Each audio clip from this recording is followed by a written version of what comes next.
స్వాతంత్ర సమరయోధుడు నేతాజీ సుభాష్ చంద్రబోస్ గారి జయంతి సందర్భంగా తిరుపతిలో ఉండే ప్రకాశం మున్సిపల్ పార్క్ వాకర్స్ అసోసియేషన్ వారి ఆధ్వర్యంలో ఈరోజు ఉదయం 7:30 గంటలకు నేతాజీ సుభాష్ చంద్రబోస్ 129వ జయంతి కార్యక్రమాన్ని అత్యంత వైభవంగా నిర్వహించడం జరిగింది.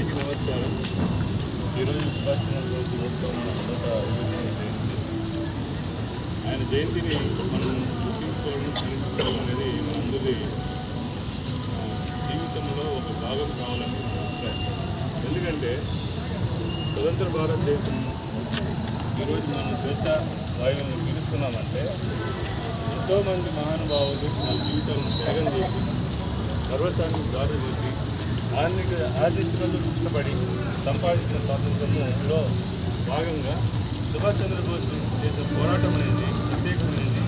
ఆయన ఆలోచన తీరు కానీ బ్రిటిష్ వారిని భారతదేశం నుండి పారదోరడంలో ఆయన విధానం కానీ మన భావితరాలకు పూర్తిగా దేశభక్తికి ప్రేరణగా నిలిచిపోతారు. కాబట్టి ఆయన జీవితంలో ఎన్నో ఘట్టాలు ఉన్నాయి. చెప్పుకుంటూ పోతే బాల్యం నుండి ఆయన ఈ క్రమంలో మనం ఆయన నుండి ఒక తీసుకోవాల్సింది ఏమంటే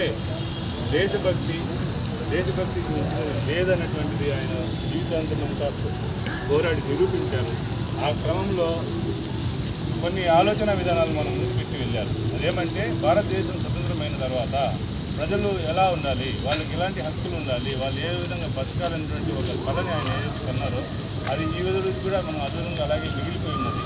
కాబట్టి భారత పౌరులుగా ఆ స్వేచ్ఛా స్వాతంత్రాలు మనకు అందించిన ఆ వ్యక్తికి మనం రుణం తీసుకోవాల్సిన పరిస్థితుల్లో ఆయన సూచించిన మార్గాల్లో నడవాల్సిన అవసరం ఉంది. కాబట్టి రాబోయే రోజుల్లో ఆయన ఆలోచన ఏంది, దేశం కోసం ఆయన కలగడం ఏంది, మన భారతదేశం ఎలా ప్రపంచంలో ఏ స్థాయిలో ఉండాలా అనేటువంటి దానికి సంబంధించినటువంటి సమగ్రంగా త్వరలో ఒక చిన్న పుస్తకం వస్తుంది. అవి అందరికీ ఇవ్వడానికి ప్రయత్నం చేస్తాం. అందుకు ఇక్కడ వచ్చినందుకు అందరికీ కృతజ్ఞతలు, ధన్యవాదాలు. सुभाष चंद्र बोस, जोहार नेताजी सुभाष चंद्र बोस, जोहार नेताजी सुभाष चंद्र बोस, जोहार सुभाष चंद्र बोस।